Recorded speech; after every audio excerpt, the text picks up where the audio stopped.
Videos from the Ministry of Health, which will also give you an update on the vaccination rollout, as well as why it is still important to wear a mask, among other very important highlights. So don't touch that dial, stay tuned, don't change the channel, don't change the website. We'll be back shortly, and I'm sure you'll enjoy the videos. Today we're at the Newtown Health Center, where we've had the official launch of the COVID-19 vaccination program. We are so pleased to have had quite a cross-section of individuals who were represented here today and taking the vaccine. We had members of the cabinet, we had persons from the medical fraternity, doctors and nurses alike, and we've had quite a number of other persons from the clergy, from immigration, from police, you name it, they were all here to take their first dose of the Astrazeneca COVID-19 vaccine. And so we all got our COVID-19 vaccination card to indicate that we would have taken our first dose of the vaccine. Once we come back in 10 weeks, we will have our second dose, and then once we got that second dose, then the cards would be stamped at the front with the Ministry of Health stamp, and that is to finalize that you did receive both doses of the COVID-19 vaccine. A reminder that the vaccine helps us to ensure that persons do not have severe illness or death, and so we're encouraging persons to step forward and take the vaccine. Get all the facts that you need to get. The Ministry of Health provides all of the information. The facts on the vaccine are on the covid19.gov.kn website. And so we're asking you and urging each and everyone to come out and get your vaccine. Look at the information, get all the information that you need, whatever makes you comfortable. But I can assure you that we have all taken it so far, and I'm feeling good. My arm is good. It was a vaccine, and so I'm excited about that. And so I'm looking forward to my second dose to say I'm completely vaccinated for COVID-19. And as the science continues to evolve, I'm sure we'll find more information and more benefits as to why you should take the COVID-19 vaccine. But for now, I know that since I've been vaccinated, I lower the risk of me getting severe illness or death from COVID-19. I also know that I'm protecting myself, my family, and my community. So I'm asking everyone, get the facts and then get the vax. Today was an example that it is safe, and we urge each and everyone, when it's your turn and your stage come around, to get vaccinated. As we progress, we will provide more information as to the next stage and who will be next. And so look out for that information from the Ministry of Health. We'll keep you informed, we'll keep you updated, we'll let you know how many persons have been vaccinated, and we'll let you know when it's your turn that you can make your appointment calling 311 or any of the health centers. So go ahead, get your... Today we're at the Newtown Health Center, where we've had the official launch of the COVID-19 vaccination program. We are so pleased to have had quite a cross-section of individuals who were represented here today and taking the vaccine. We had members of the cabinet, we had persons from the medical fraternity, doctors and nurses alike, and we've had quite a number of other persons from the clergy, from immigration, from police, you name it, they were all here to take their first dose of the Astrazeneca COVID-19 vaccine. And so we all got our COVID-19 vaccination card to indicate that we would have taken our first dose of the vaccine. Once we come back in 10 weeks, we will have our second dose, and then once we got that second dose, then the cards would be stamped at the front with the Ministry of Health stamp, and that is to finalize that you did receive both doses of the COVID-19 vaccine. A reminder that the vaccine helps us to ensure that persons do not have severe illness or death, and so we're encouraging persons to step forward and take the vaccine. Get all the facts that you need to get. The Ministry of Health provides all of the information. The facts on the vaccine are on the covid19.gov.kn website. And so we're asking you and urging each and everyone to come out and get your vaccine. Look at the information, get all the information that you need, whatever makes you comfortable. But I can assure you that we have all taken it so far, And I'm feeling good. My arm is good. It was a vaccine, and so I'm excited about that.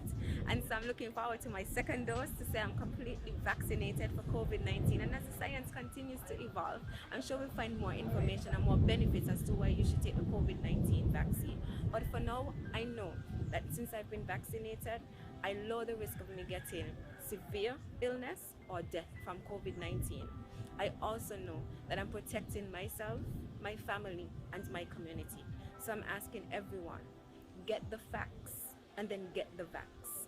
Today was an example that it is safe, and we urge each and everyone, when it's your turn and your stage come around, to get vaccinated.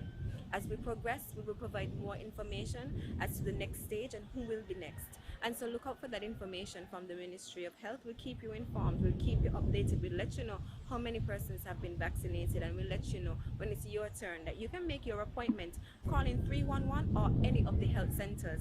So go ahead, get your vaccination.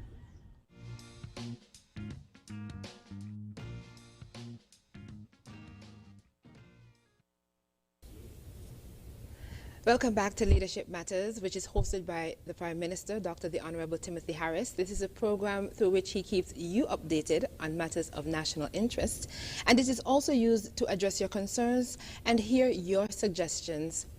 This evening, the Prime Minister is joined by Minister of Justice and Legal Affairs and Attorney General, the Honorable Vincent Byron, and Medical Chief of Staff, Dr. Cameron Wilkinson. My name is Jacqueline Bryan, and I am your host this evening. We're going to begin with a presentation from the Prime Minister, and then we'll hear from his special guests. Good evening, my fellow citizens and residents. Welcome again to another edition of Leadership Matters. And the subject of interest, of course, is COVID-19, and in particular, our vaccination rollout program. Almost 1 year ago, the reality of the COVID-19 pandemic hit our shores, with our first 2 confirmed cases of COVID-19, a mother and her son. Since then, our people have come to understand that COVID-19 is a dangerous existential global threat.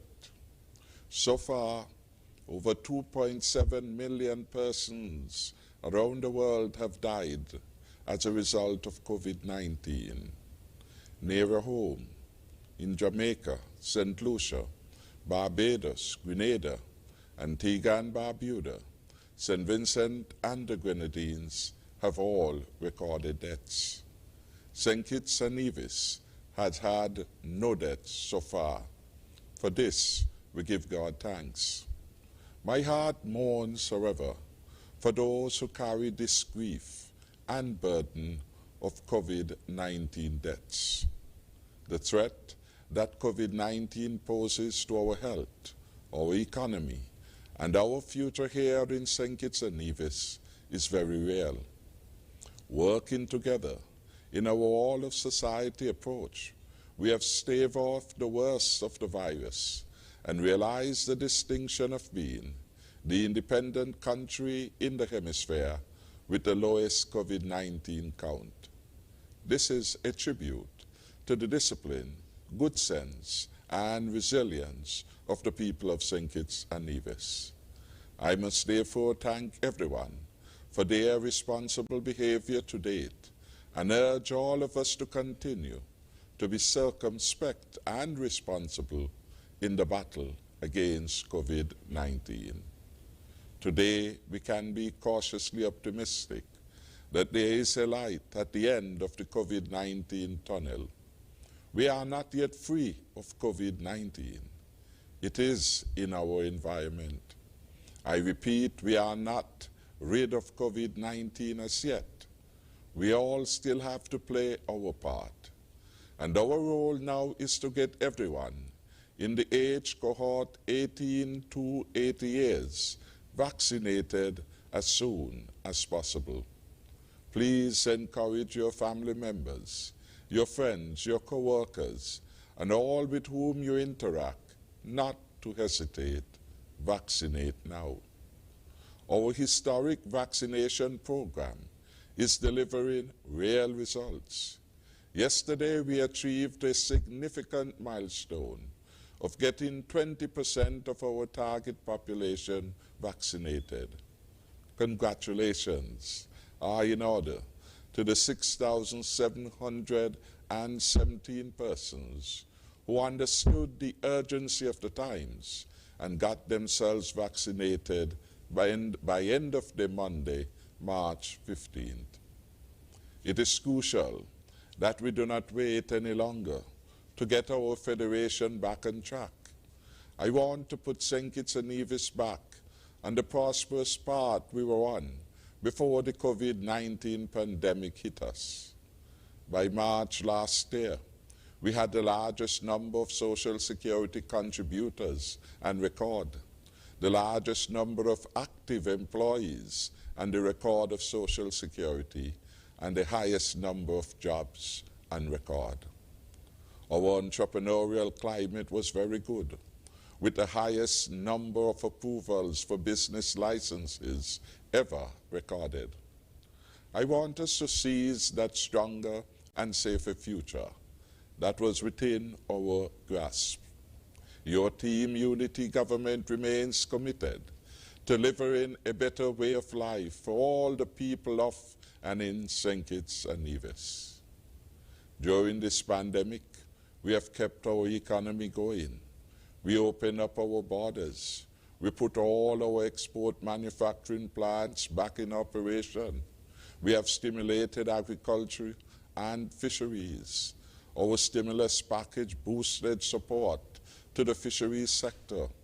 Our fishermen receive, free of cost, fish strap wire, fishing rope, safety equipment, fishing lines, hooks, and other support. They delivered a significant comeback from the 83% reduction in fisheries output we experienced in April 2020 compared to March 2020. Fisheries output from May to December 2020 would rise to 524,140 pounds. I repeat, we had a rise in fisheries output from May to December 2020. That fisheries output has been recorded at 524,140 pounds, a 27% increase relative to the year before. That is May to December 2019. This feat was in spite of COVID-19. What a difference our stimulus package made.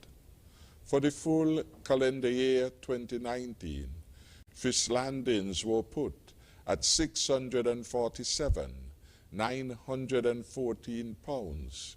For 2020, the year of COVID-19, we recorded fish landings at 671,000 pounds, up 4% overall over the comparative periods 2019 and 2020. This, of course, has been credited to the 3 million stimulus which we gave to the fisheries sector. Another important economic driver is the manufacturing sector.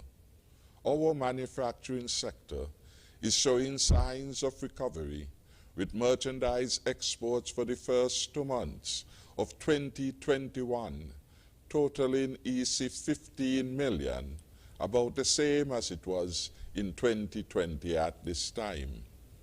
Carrie Brewery St Kitts Limited is reporting that its exports are up, and it is on a 24/7 bottling operation. The growth in its demand has caused it to increase its employee count to 156. Everyone knows that tourism has been the hardest hit sector of our economy. In spite of our borders being open, air throughput has been low and cruise traffic is at a standstill. But even in this scenario, we have had some good news. The good news, even in this picture, is that we have successfully repatriated 649 Ross University students to St. Kitts, bringing incomes for landlords, car rental agencies, our restaurants, and places of entertainment. We have found a new niche for film tourism. Below the Deck movie is being shot in St. Kitts, and it has brought significant guests to the Park Hyatt Hotel, the Federation Host Hotel. Equally important for our Federation are the movies being produced by MSR on the island of Nevis and St. Kitts.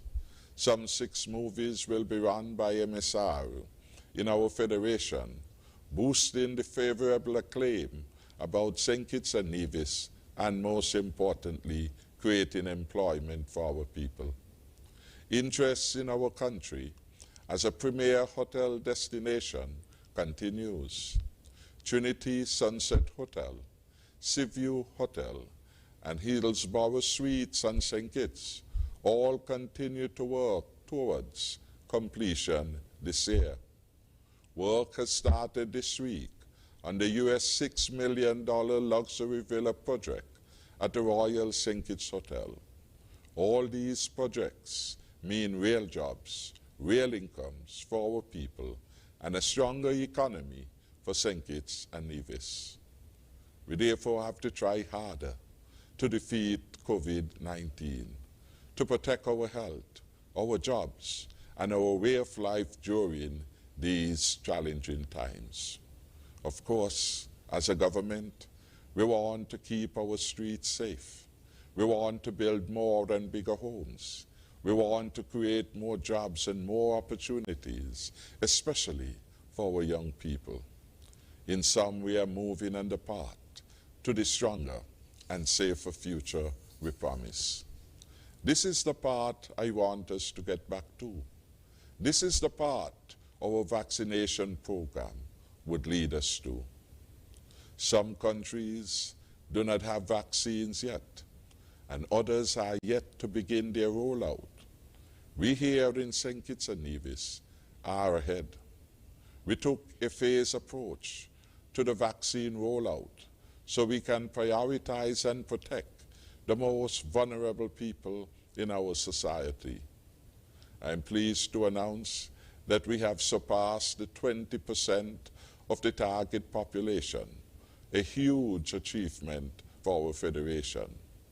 I'm advised that at the end of today, Tuesday, we had recorded 6,903 persons who had already been vaccinated. By comparison, it is reported that the European Union, one of the world's most powerful blocs with billions of dollars at its disposal, has an average vaccination rate of 10.6%. Our success is a testament to work being done by my team Unity Administration. I have had the strong support of my cabinet colleagues and all senior functionaries of my government, in particular those at the front line, and I say thank you to them. I must again thank everyone who has come forward and had their vaccine. You acted to protect yourself, your family, your close circle, and by extension, our beloved country. You are leading the way, and you are the reason we will be rid of this virus quickly. The more people we vaccinate, and the quicker those vaccinations are administered, the sooner we can get back to our way of life. Now is not the time to wait. Now is the time to vaccinate. It is disappointing that some have sought to politicize this process and spread doubts on the vaccination process. Some are seeking to put their own political interests ahead of the nation. I want to thank you, the good people and residents of St. Kitts and Nevis, for seeing through these political stunts. I thank you for looking at the science. I thank you for listening to our health experts. I thank you for ignoring the doubters. Thank you for playing your role and supporting our vaccination program so we can be rid of the COVID-19 pandemic in our midst. This issue is too important to play political games. For my part as Prime Minister of this beautiful country of St Kitts and Nevis, I will always put the people of St Kitts and Nevis first and foremost. Put your health first and put your future first. We are not waiting. We are making good progress in winning the fight against COVID-19. But there is still so much more that we need to do. I have made it clear that our ultimate goal is to have at least 70% of our population vaccinated. To reach this target, we are in the process of expanding the storage capacities for vaccines at our hospitals. We have increased our public education. Our health officials are taking vaccines to the workplaces. Already, they have vaccinated hundreds of workers across several workplaces, including the Marriott Hotel, the Royal St Kitts Hotel, Koi Hotel, Park Hyatt, and UMHS. They will be taking the vaccine sessions or the vaccination sessions to the industrial site and the homes of the elderly, our prisons, etc. We will continue to take our all-of-society approach to ensure no one is left behind. Our public education will continue. Indeed, this Thursday, we have a public education forum at the Atlas Community Center, which gets started at 7:30 p.m. sharp. Dr. Cameron Wilkinson will be our lead presenter. We will answer your questions on the vaccination program. All are invited to come, to listen and participate. After the question and answer sessions, persons will be vaccinated if they so desire. Then on Monday, another education program will take place, this time in Old Road. I want to commend our churches, for they are doing their own part in the public education program. Last Sunday, for example, the Church of God in Cayon had an information session. Dr. Natalie Osborne was the lead presenter. I must commend her and Pastor Ben Brown on this initiative. Of course, other churches are doing the same, and I commend them too. As our successful vaccination program continues to roll out, we all have a responsibility to keep playing our role. We have cause to be hopeful, but we are not yet out of this yet. We all have a responsibility to protect each other, our families, our friends, and loved ones from this deadly disease. So continue to play your part. Continue to observe all health protocols. Working together, we will see this pandemic through. I feel particularly honored tonight to have with me two gentlemen who have been, in their own ways, they have given yeoman service to our country in this Herculean battle to defeat COVID-19. I therefore extend special welcome to our Attorney General, the Honorable Vincent Byron Jr., and Dr. Cameron Wilkinson, Medical Chief of Staff, to the panel tonight. And I ask God continued protection on my fellow citizens and residents, and indeed on our Federation of St Kitts and Nevis. Thank you again for tuning in to this edition of Leadership Matters. God bless you. Thank you so much, Mr. Prime Minister. We'll now hear from Medical Chief of Staff, Dr. Cameron Wilkinson. We have all been through a most unprecedented period in our nation's history and our lifetime. The coronavirus pandemic is currently the greatest threat to humanity, and none of us had a roadmap of experience to help navigate these uncharted waters. This is, however, not the first time a disease of epic proportions brought the world to a standstill or shut down entire economies. If we take a longer look at history, it will remind us that we were caught in a struggle for survival about 100 years ago. The Spanish flu of 1918 infected 500 million persons, or about 1/3 of the world's population at the time. Unlike today, there were no effective vaccines available to arrest the spread. By the time it had run its course in April 1920, it is estimated to have killed as many as 100 million persons. Despite the availability of safe and effective vaccines today to help end this current pandemic, many are taking these life-saving pharmaceuticals for granted. Some are delaying receiving their first shot, while others are outright refusing to accept the vaccine despite clear scientific evidence to support their safety and efficacy. We are actually in a race against time to stop the virus from developing more variants and claiming more lives in the process. There is therefore no time to wait. The more people who are vaccinated, the sooner we can eliminate the virus. The pandemic is like a fire about to engulf your home. You must use the vaccines we have available now to put out the fire before it consumes you and your family. Turning a blind eye to reality does not eradicate the problem at hand. To date, more than 120 million persons are infected globally with COVID-19, and more than 2.7 million persons are dead. And before the pandemic is over, many more lives will be lost. We are still in the middle of a pandemic, recording another positive imported case today, bringing our total to 44, with now 3 active cases.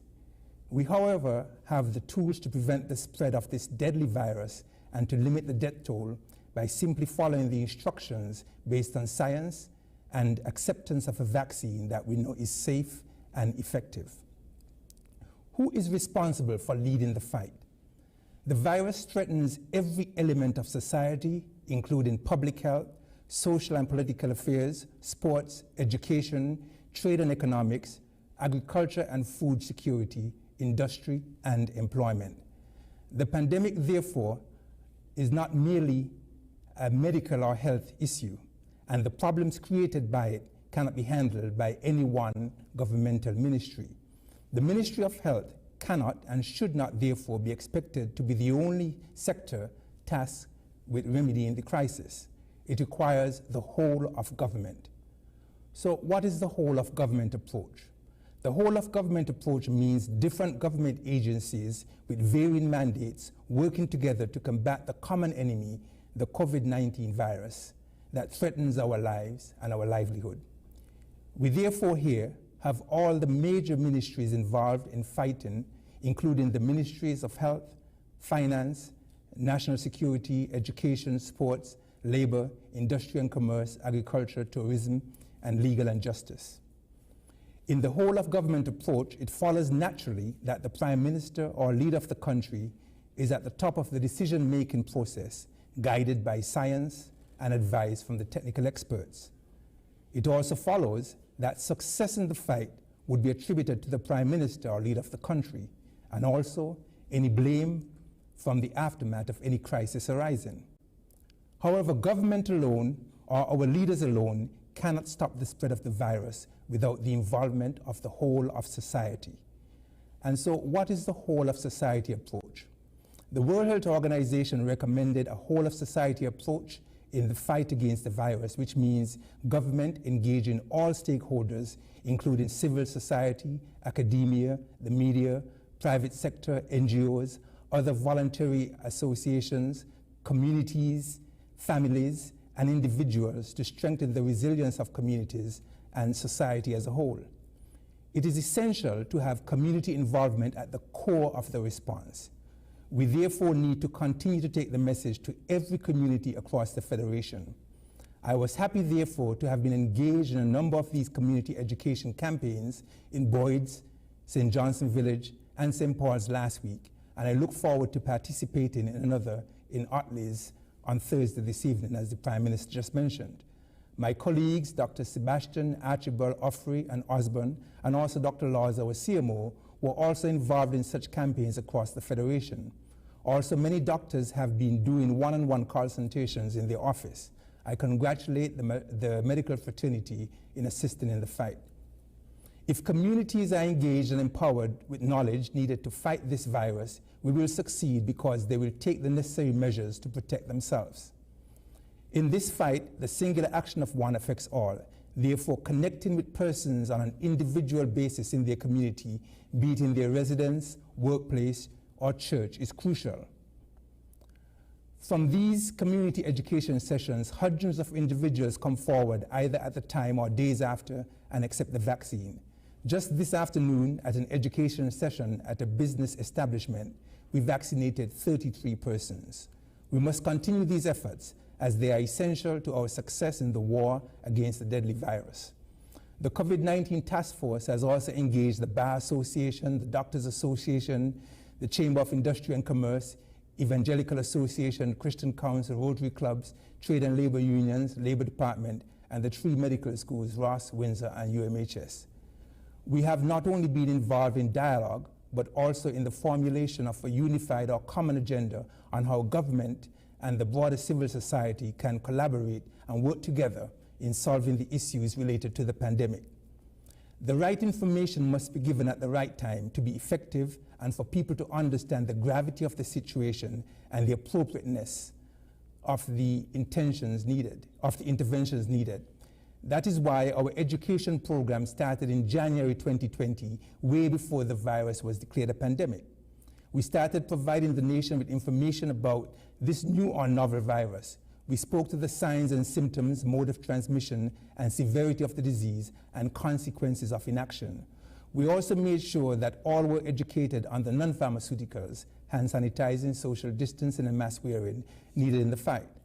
We warned that these measures would have to continue until a safe and effective vaccine was found, and that was the only way we can get out of this crisis.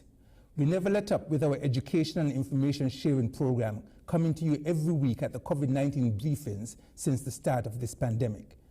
The first vaccines for COVID-19 were given in the UK in December 8th, and in the United States, December 14, 2020.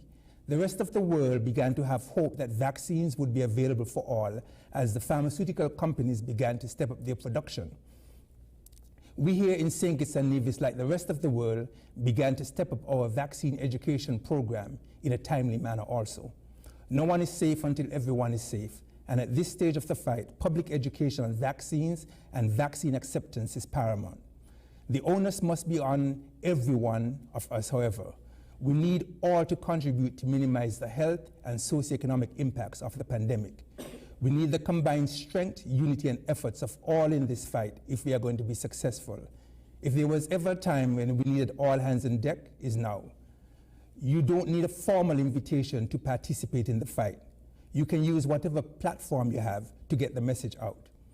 In this era of fake news and misinformation, the media also must understand that they have a crucial role to play with balance and factual reporting so the public can be well informed. Now, our vaccine rollout started on the 22nd of February this year. In just over 3 short weeks, we have vaccinated 6,903 persons, or 20.89% of the target population with the first shot. This is a significant milestone for the people of the Federation, and they should be congratulated. We know that the first jab offers 76% efficacy, and it rises to 82% efficacy after the second shot. The effectiveness at preventing hospitalization, severe disease, and death is even higher as more persons get vaccinated and we reach herd immunity. The vaccine is free, safe, and effective, and available in all 11 health centers in St Kitts and 6 in Nevis. I encourage all who are eligible for the vaccine to take advantage of the opportunity. Now, is the Astrazeneca vaccine safe? Health authorities in several countries, including Denmark, Norway, and Iceland, have suspended the use of AstraZeneca's vaccine following reports of the formation of blood clots in some persons who have been vaccinated. Also, France, Italy, Germany, and Austria have halted the use of a certain batch out of precaution. It is important to note that blood clots can occur naturally and are not uncommon. The World Health Organization said its advisory committee on vaccine safety is currently reviewing the reports. The WHO data shows that more than 268 million doses of COVID-19 vaccines have been administered worldwide with no serious side effects or deaths to date. They have continued to report that Astrazeneca is an excellent vaccine and that no causal relationship has been established between the shots and the health problems reported. The director of the National Board of Health in Denmark insisted that the 14-day suspension was a precaution while investigations were taking place. He said there is good evidence that the vaccine is both safe and effective. The European medical regulators say there is no indication that Oxford AstraZeneca vaccine is linked to an increased risk of blood clots. It said the number of cases in vaccinated people was no higher than in the general population. There were 37 cases of persons who developed blood clots, of 17 million persons in Europe who received the jab. Of note, 2% of persons who get COVID-19 develop blood clots. Of the 17 million who got the vaccine in Europe, 37 were found to develop blood clots, which is 0.0002%. In other words, currently you are 10,000 times more likely to get a clot from the disease than the vaccine if it was associated with the clots. This is why they say the benefits outweigh the risk. AstraZeneca released their report on Monday the 14th of March stating, and I quote, "A careful review of all available safety data of more than 17 million people vaccinated in the European Union with COVID-19 vaccine, AstraZeneca has shown no evidence of an increased risk of pulmonary embolism, deep venous thrombosis, or thrombocytopenia in any defined age group, gender, batch, or in any particular country." The World Health Organization also on March 14th said there is no evidence that the incidents are caused by the vaccine, and it is important that vaccination campaigns continue so that we can save lives and stem severe disease of the virus. My final advice: the recent breach at one of our quarantine facilities is a cautionary tale. Despite all the hard work we have done in containing the virus, everything can be lost by the actions of a few irresponsible individuals. We all must work together to keep our country safe. We must not hesitate and get vaccinated, because despite all of our efforts, the virus will keep coming as it did today, and we will soon hitch a ride into our community and we can have community spread. The vaccine, however, is guaranteed to protect you. It can prevent you from getting sick, from getting severe disease, from being hospitalized, and more importantly, from dying. I thank you. Thank you so much, Dr. Wilkinson. We'll now hear from Minister of Justice and Legal Affairs, Attorney General, the Honorable Vincent Byron. Good evening, Jackie, and good evening to all our viewers and listeners, wherever you may be.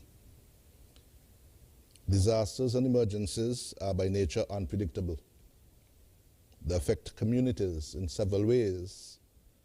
They cannot all be prevented, but we can plan and prepare to deal with them, and by so doing, save lives, reduce losses, protect survivors, preserve the ecosystem, enhance sustainable economic development, and assist the rapid return to normalcy.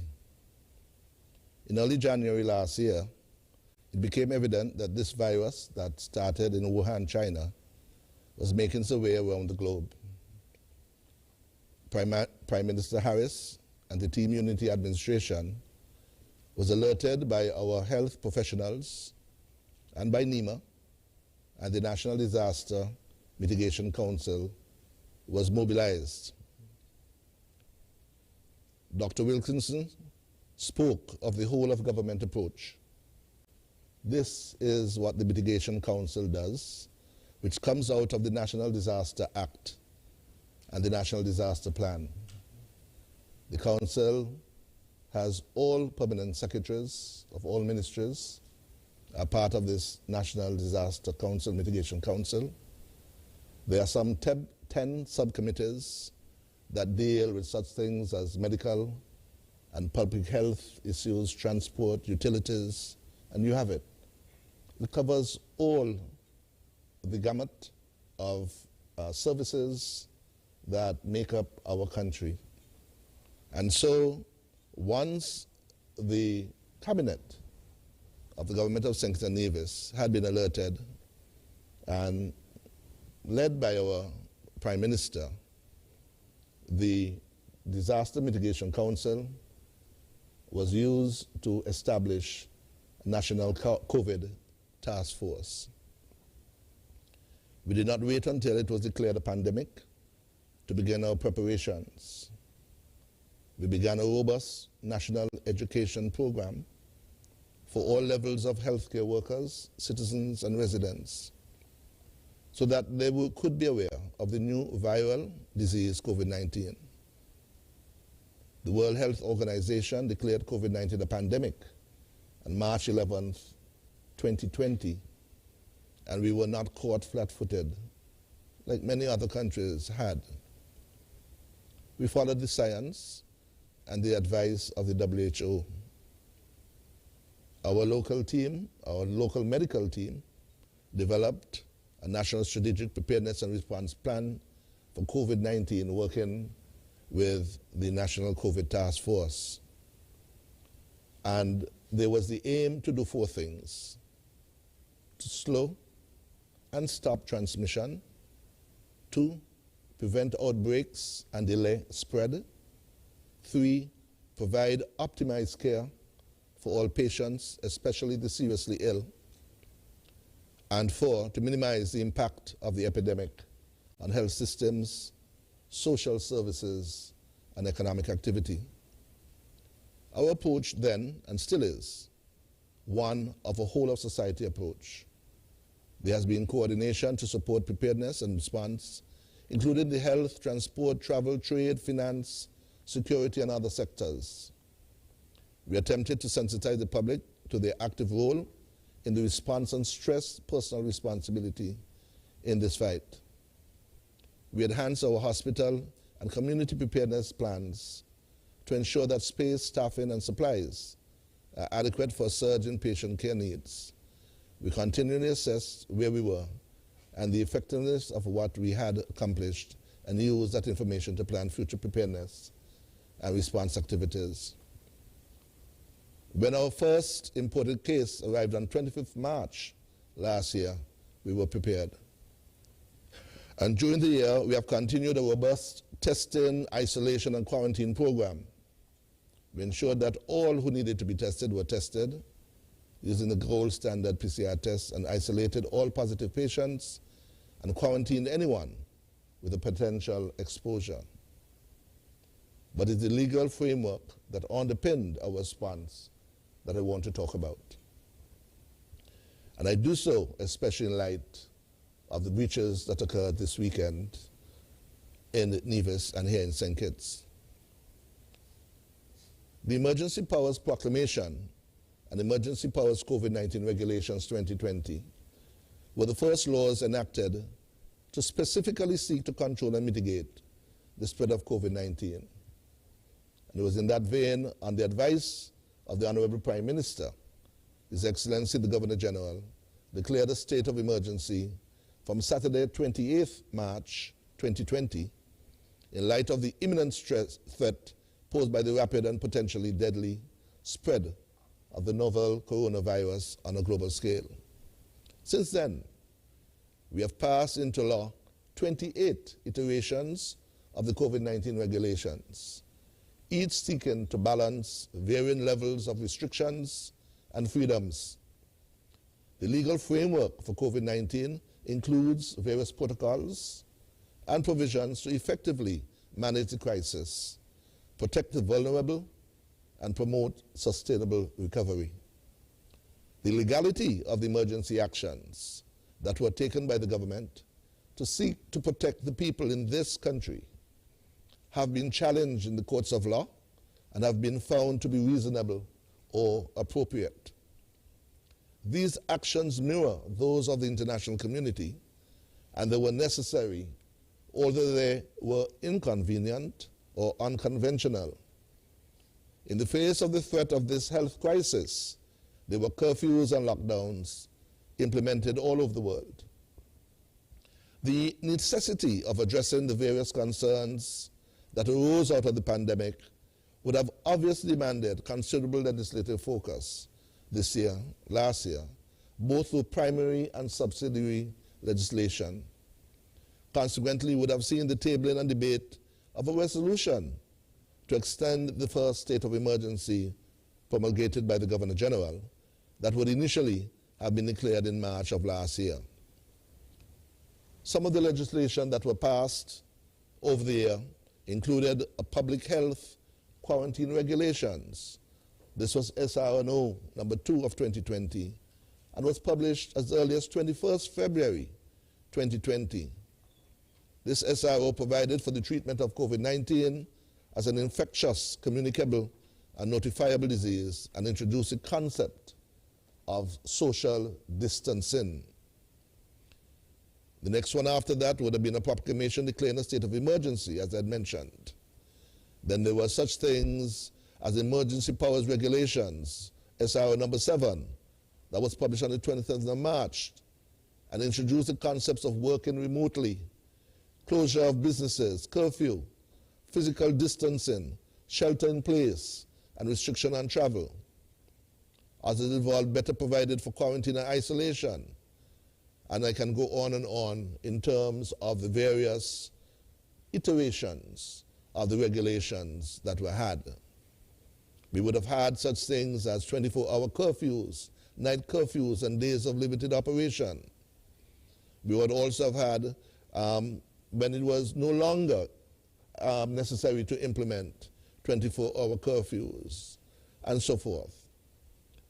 These iterations, these laws that were passed over time, would have ended up on the 17th of November 2020, when the Parliament would have passed into law the COVID-19 Prevention and Control Act.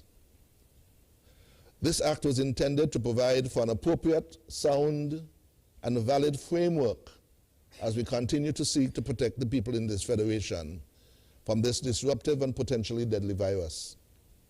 Most of us are only too painfully aware of what the world statistics look like. In our own way here, we have not been immune to the incursion of this tsunami-like threat, which has phenomenal effects on our economies, on our businesses, on travel, and our way of life. I want to briefly look at the COVID Prevention Act, Prevention and Control Act 2020. It is a very comprehensive piece of legislation that is divided into some 5 parts and has a number of schedules that have been added to it. The key parts that our public must be aware of would be Part 2, that deals with the administration of the whole response to this COVID pandemic. In Part 2, which deals with the administration, the Chief Medical Officer has ultimate responsibility for the management of the public health response in COVID-19 on the island of St. Christopher and on the island of Nevis. And it sets out what all the Chief Medical Officer does. In that section, Section 4 of Part 2, the National COVID-19 Task Force is set up. And it says that subject to provisions of Section 3 of the National COVID-19 Task Force, this is responsible for the coordination of the national response of COVID-19. And it goes on to set out what all the COVID-19 task force would be responsible for. I would just briefly look at the makeup of the National COVID-19 Task Force, which shall be comprised of the following members: the National Disaster Coordinator, who shall be the chairperson of the National COVID Task Force. The Chief Medical Officer is the co-chairperson of the National COVID Task Force. The Medical Officer of Health for Nevis, the Medical Chief of Staff of the Joseph France General Hospital, and it speaks to a senior representative of the Nevis Disaster Management Authority, a representative from the Ministry of Health, the Ministry of National Security, the Royal St Kitts and Nevis Police Force, the St Kitts and Nevis Defense Force, the Immigration Department, Customs and Excise Department, the Ministry of Foreign Affairs, Department of Information and Technology, St Kitts Air and Seaports Authority, the Nevis Air and Seaports Authority, and from time to time, other members of the public service are co-opted by these members. I cannot tire in commending the members of the COVID task force, which I've had the honor to oversee, along with Senator Phipps, and the exemplary manner in which they have conducted their onerous duties. The task force has given St Kitts and Nevis the enviable record of 0 fatalities from the devastating global pandemic that has ravaged the populations of the developed world. And when I say the task force, we must give kudos to the medical team that has led this task force and given expert science advice throughout. I want to look just at a couple other things in relation to the COVID-19 Prevention and Control Act. In Part 3, it speaks to public health interventions, which makes up most of the Act. And we speak at such things as work remotely from home, social distancing and physical distancing protocols, hygiene protocols, wearing masks outdoors, restrictions on social activities, education and religious instruction, weddings and funerals, public beaches, bars and restaurants. It speaks to hotels, guests, and similar establishments. It speaks on restriction on visitation, domestic travel, regional and international travel protocol, and so on. But it's a very comprehensive bill that covers all aspects of our life. And in it, we also establish that in Part 4, questions of testing and treatment, labs, laboratories that does the testing, who needs to be tested, and so forth, and the reporting protocol in relation to that. Part 5 deals with the miscellaneous catch-all provision, and in this it speaks to the general penalty, which I must speak to. A person who contravenes a provision of this Act for which a penalty is not specified commits an offense and is liable on summary conviction to a fine not exceeding $5,000 or a term of imprisonment not exceeding 6 months or to both. And this is a very important provision because we can commit offenses if we do not adhere to the provisions of the Act. It also speaks to a fixed penalty notice issued by a police officer in accordance with this Act shall be lawful notice that the person is charged with the commission of an offense and that a complaint will be made against this person in respect thereof, requiring him or her to either pay the fixed penalty within 10 business days or to appear at the court specified in the notice on the day and at the hour therein.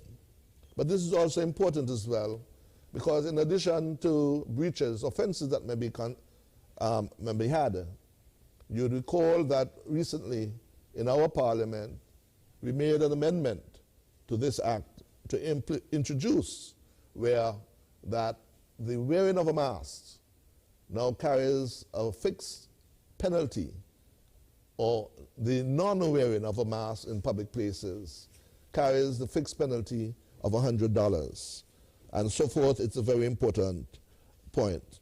I want briefly to speak about some breaches in the protocols that have occurred quite recently.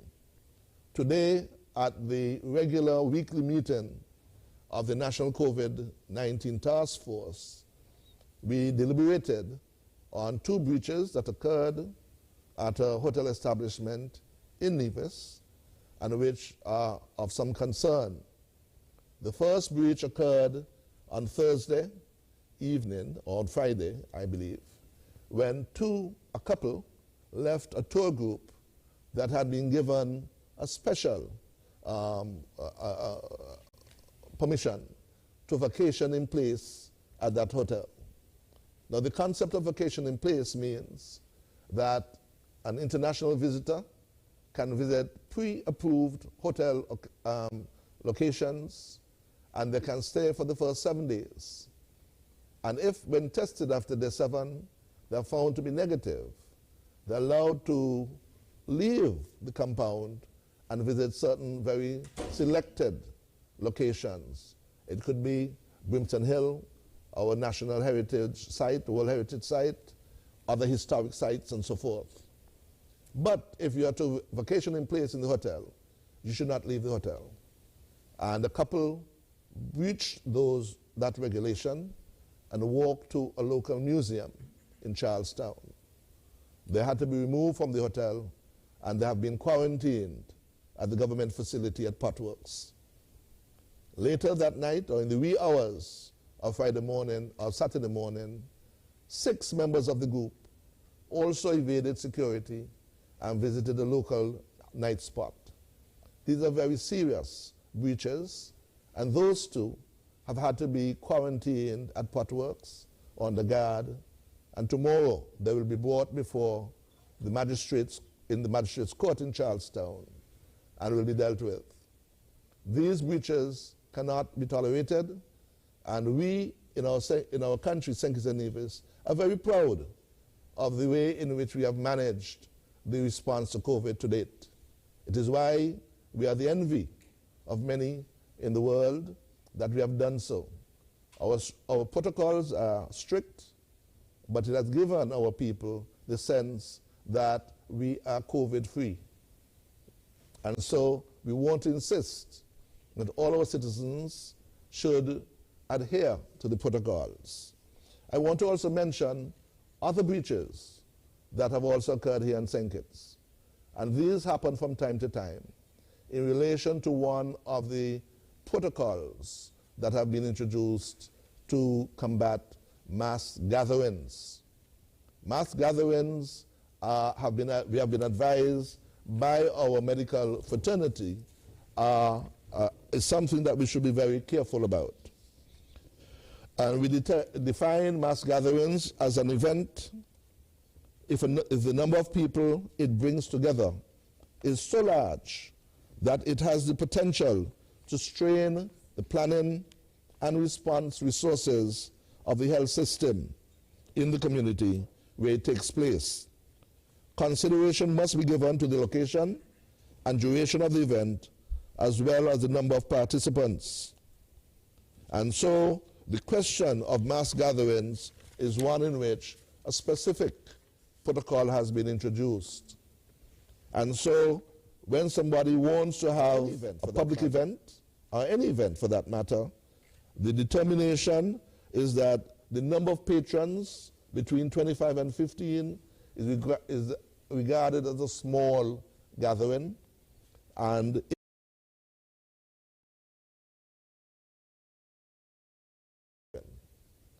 now the protocols require that any indoor event should have no more than 100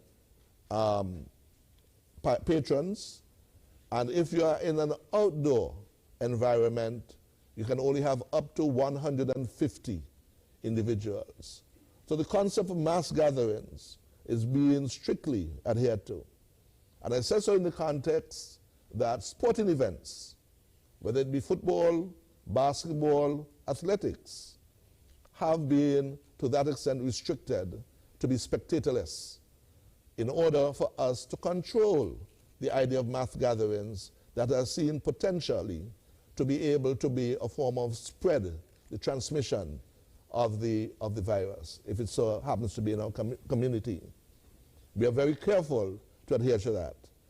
Therefore, what has happened to us on this weekend is where someone will have a function and has to apply for permission from the police, and the chief of police has the authority to grant permission. We have found that more and more those who are promoters of events are exceeding the numbers for which those permissions are granted. And these two have had to be closed down. There will be strict adherence to these protocols, and if it is found that there is a breach of these protocols, if it is that an offense has occurred, these two will be brought before the court to answer for those breaches. And with those few words, I want to say that we are very supportive in the task force and throughout with what our health professionals have done. As we look towards the future, uncertain as it may be, we hope that the recommended measures would be efficaciously implemented to have the maximum effect in maintaining our low infection rate and non-existent mortality rate. I fervently hope that in the not too distant future that we would be able to reflect on COVID-19 as being a problem of the past that brought out the resilience and community spirit of the people of the Federation of St Kitts and Nevis. The COVID-19 threat is not yet over. We must therefore continue to promote health, safety, and vaccinate. Vaccinate. Thank you very much. Thank you very much, Attorney General. We're now going to take a break, and when we come back, it's going to be that time of the show